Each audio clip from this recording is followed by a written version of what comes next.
रच रच के तोहर गजब के रूप सजल खुन गे। रच रच के तोहर गजब के रूप सजल खुन गे।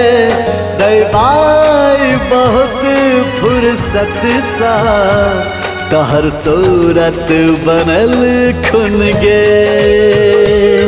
दैवाई बहुत फुर्सत सा तोहर सूरत बनल खुन गे।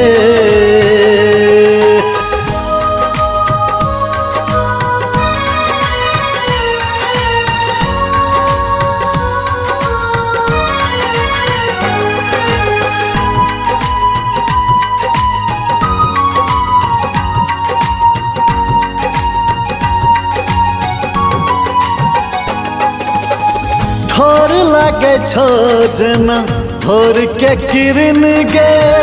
आँख में प्रेमक समायल छो दिन गे।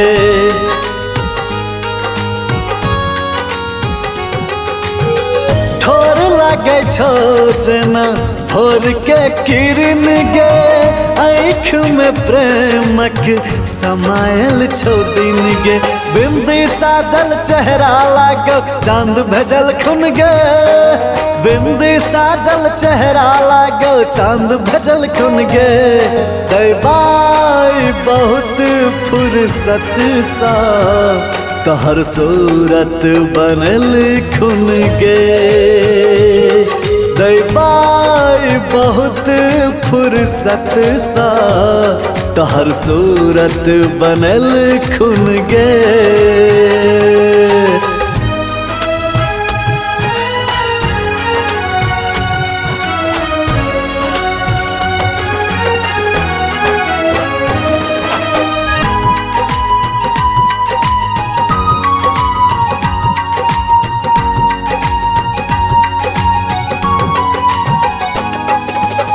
मुस्की पता हर कोनो दो दिए सुर गे।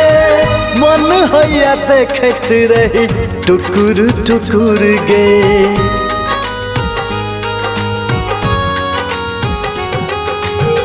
मुस्की पता हर कोनो दो दिए सुर गे। मन हैया देखत रही टुकुर टुकुर गे।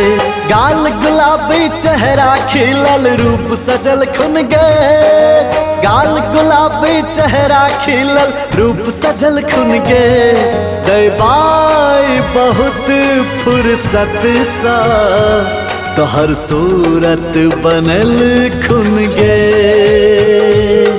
दैवाई बहुत फुर्सत सा तोहर सूरत बनल खुन गे।